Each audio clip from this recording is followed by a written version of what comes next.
اسلام آباد کی مسجد رحمت للعالمین کی انتظامیہ نے نوجوانوں کو جہیز نہ لینے پر آمادہ کر لیا۔ مسجد میں آ کر نوجوان جہیز نہ لینے کے لیے کیا عہد کرتے ہیں؟ یہ ہماری امت کی بیٹیوں کو برباد کرنے والا جہیز نہ تو ہماری شریعت کا حصہ نہ انسانیت کا حصہ۔ اردو پوائنٹ کی ویڈیوز دیکھنے کے لیے ہمارا چینل سبسکرائب کیجیے اور بیل کے آئیکن پر کلک کیجیے تاکہ آپ ہماری تمام آنے والی ویڈیوز سے باخبر رہ سکیں۔ ڈاکٹر صاحب، یہ کیسے آپ کے ذہن میں خیال آیا اور آپ نے اتنا زبردست انیشیٹو لیا؟ سینکڑوں ماؤں کو یہاں پر مسجد میں آ کے روتے دیکھا، درجنوں بیٹیوں کہانی سنتے ہیں، ان کے گھر اجڑتے ہیں۔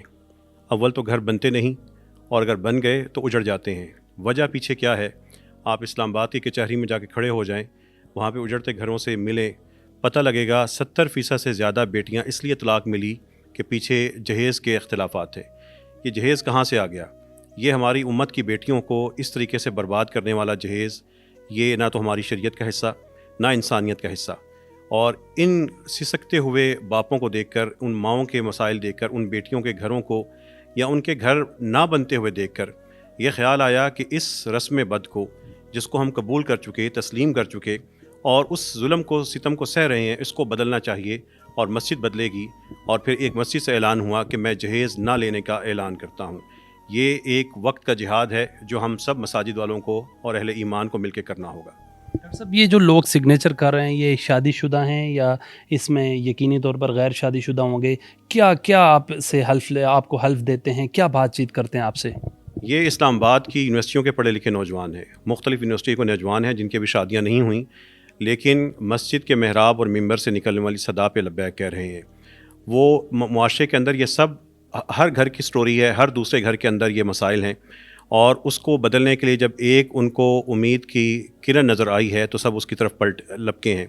اور اللہ تعالیٰ کی توفیق سے پورے ملک میں یہ سلسلہ چلتا جا رہا ہے، مساجد کے ذریعے اور سوشل میڈیا کے ذریعے، اور انشاءاللہ وہ وقت آئے گا جو ہم اس چیز کو اتنا قابل نفرت بنا دیں گے، مساجد کے ذریعے بنا دیں گے کہ لوگ اس جہیز کو لیتے ہوئے 100 دفعہ سوچیں گے۔ ڈاکٹر صاحب، اسلامک پوائنٹ آف ویو سے جہیز میں کیا کچھ ہے؟ اسلام میں کیا ہے جہیز لینے کے بارے میں یا دینے کے بارے میں؟ کچھ ہیں روایت؟ رسول اللہ صلی اللہ علیہ وسلم ہمارے لیے سب سے بہترین نمونہ ہے، اور اللہ تعالیٰ فرماتے ہیں ادخلوا فی السلم کافہ، اسلام میں داخل ہونا ہے تو پورے کے پورے ہو۔ اسلام میں جہیز کی جو مروجہ شکل ہے اس کا کوئی تصور نہیں ہے۔ رسول اللہ صلی اللہ علیہ وسلم اپنی پیاری لخت جگر کو جب حضرت علی رضی اللہ عنہ سے ان کی شادی کرتے ہیں تو حضرت علی رضی اللہ عنہ ان کی ایک زرہ بیچ کر حضرت فاطمہ کے گھر کا سامان خریدا جاتا ہے۔ رسول اللہ صلی اللہ علیہ وسلم اپنی بیٹی کو جو تحفہ اپنی خوشی سے دیتے ہیں وہ ہے، لیکن اصل جو سامان تھا وہ حضرت علی رضی اللہ عنہ نے اس کے سارے اخراجات برداشت کیے تھے۔ بنیادی طور پر جو ایک نکاح کے نتیجے میں گھر بنتا ہے وہ کس کا ہے؟ وہ ایک مرد کا ہے۔ مرد اس پہ خرچ کرنے والا ہے، اس پہ نگہبان ہے۔ اللہ نے جو مردوں کو خواتین کے اوپر ایک درجہ فضیلت دی ہے، اس کی بنیادی وجہ قرآن خود بیان کرتا ہے، بما انفقوا من اموالہم، چونکہ وہ اپنے مالوں میں سے خرچ کرتے ہیں۔ یہ کیسا مرد ہے جو کسی کی بیٹی سے اور اپنی ہونے والی بیوی سے اخراجات لے کر اس کے اخراجات، اس سے پیسے لے کر یا چیزیں لے کے اپنا گھر بنا رہا ہے؟ یہ تو فطرت ہی اس کو نہیں مانتی، اسلام میں اس کا کہاں دخل ہونا تھا؟ اللہ کا شکر ہے کہ سینکڑوں کی تعداد میں نوجوانوں نے، ان کے والدین نے نہ صرف ہمارے ساتھ اس میں شمولیت اختیار کی، سوشل میڈیا کے ذریعے ستائشی پیغامات بھیجے، بلکہ عملی طور پہ اب جو شادیاں ہو رہی ہیں کھلم کھلا اس میں یہ اعلان ہو رہا ہے کہ ہم جہیز نہیں لیں گے۔ اور انشاءاللہ وہ وقت آئے گا کہ جب پاکستان میں دعوت نامے، شادی کارڈ چھپیں گے اور اس پہ لکھا ہوگا کہ یہ رشتہ جہیز کی لعنت سے پاک ہے۔ دیکھیے، جب ایک جہیز لینے کا اعلان ہوتا ہے اور اس میں اگر فرض کریں 20 چیزیں منگوائی جاتی ہیں، تو اگلے جب وہ بیٹی آ جاتی ہے تو 21ویں، 22ویں، 23ویں چیز کی ڈیمانڈ ہوتی ہے یا اس کو تانے ملتے ہیں۔ یہ بنیادی طور پہ لالچ کا ایک دروازہ کھلتا ہے، اور اس دروازے سے ہمیشہ صرف اور صرف آگ اور بدبو ہی گھر میں داخل ہوتی ہے۔ اس لیے اس دروازے کو سرے سے اکھاڑ کر بند کرنا ہوگا۔ ڈاکٹر صاحب، بصد احترام، آپ بھی ایک علماء ہیں، یہ علماء کے گھروں میں بھی ایسے ہی ہے، وہ بھی اپنی بیٹیوں کو بڑا پریسیڈنٹ سیٹ نہیں کرتے، مثال نہیں دیتے، مثال قائم نہیں کرتے، وہ بھی اچھا خاصا جہیز دیتے ہیں۔ جو مالدار ہیں وہ تو بہت ہی ساتھ گاڑیاں وغیرہ بھی دیتے ہیں، چلیں جو دنیا دار لوگ ہیں وہ تو دیتے ہی ہیں، لیکن دیندار لوگوں کو تو یہ مثال قائم کرنی چاہیے۔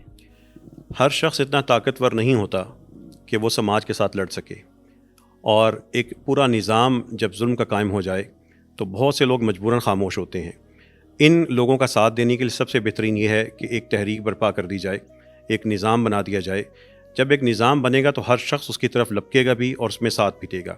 اس لیے یہ خواہ علماء کرام ہوں، بڑے بڑے پڑھے لکھے افراد، بڑے بڑے امیر لوگ، ہر کوئی اپنی حیثیت کے مطابق جہیز دینے کی صرف اس لیے کوشش کر رہا ہے کہ جہاں پہ بھی جائے گا میری بیٹی کو کوئی اذیت نہ دے. یہ کیسا رشتہ ہے کہ باپ اپنی بیٹیوں کو اذیت سے بچانے کے لیے گویا کہ ایک خاموش تاوان ہے. یہ ایک خاموش قسم کا ایک سود ہے جو ہم نے جو بیٹیوں کے باپوں کے اوپر لاگو کیا ہوا ہے. علماء کرام پہ سب سے پہلا اور سب سے بڑا فرض اس لیے بنتا ہے کہ وہ مسلح امامت کو سنبھالنے والے ہیں، انبیاء کے وارث ہیں. حق کہنا چاہیے، ڈٹ کے کہنا چاہیے، اور انشاءاللہ اس میں برکت ہوگی. ڈاکٹر صاحب کیا پیغام دیں گے ان لوگوں کو جو پیسے جوڑتے رہتے ہیں، بچوں اکٹھے نہیں ہوتے پیسے، پھر بچیوں کے سروں میں چاندی آ جاتی ہے، بال سفید ہو جاتے ہیں، کیا پیغام ہے آپ کا؟ ان کے لیے یہی پیغام ہے کہ اللہ پہ توکل کیجیے اور کوشش کیجیے کہ ایسے گھروں میں رشتے کرنے کی کوشش کریں جو جہیز نہیں لیتے. اور اگر جہیز کی وجہ سے یا کسی اور وجہ سے بیٹیوں کی شادی نہیں ہو رہی تو یہ یقین رکھیے کہ بہت بڑا اجر ان کا منتظر ہے. بیٹیوں کو پھر بھی بوجھ نہ سمجھیں.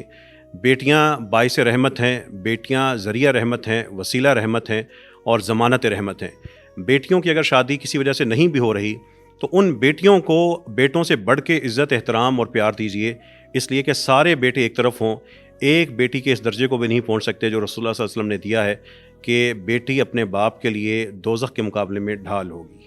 یہ جو لوگ سگنیچر کر رہے ہیں ان میں سے کسی نے شادی بھی کی ہے اور فیڈ بیک بھی ملے ہیں آپ کو کہ جہیز نہیں لیا انہوں نے؟ یہ بنیادی طور پہ اس تحریک کا آغاز جب ہوا تھا تو اس کے پہلے ہی ہفتے میں اسلامک یونیورسٹی کے ایک اسٹوڈنٹ کی شادی بھی ہوئی. اس نے جہیز نہ لیا، اس کی ماں نے بھی یہاں پہ آ کے اعلان کیا، اس کے والد نے بھی آ کے اعلان کیا، اور اس کی جو دلہن تھی اس نے بھی بتایا کہ سارے خاندان نے مجھے سب چیزیں خود پرووائڈ کی ہیں.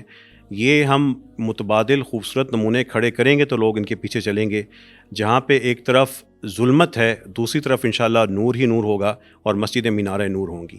اس کے علاوہ کس کس مسجد میں یہ کمپین سٹارٹ کی ہے اور آپ کے فیڈ بیک تو آ رہی ہوں گے ظاہرہ یقینی طور پہ؟ الحمدللہ بہت سی مساجد ہیں، منڈی بہاؤدین، سیالکوٹ، فیصل آباد، لاہور، راولپنڈی، اسی طرح کوئٹہ کی کچھ مساجد میں علماء کرام نے اس موضوع کو اٹھایا، بات کی، اور وہاں سے نوجوانوں نے ہمیں جوائن بھی کیا.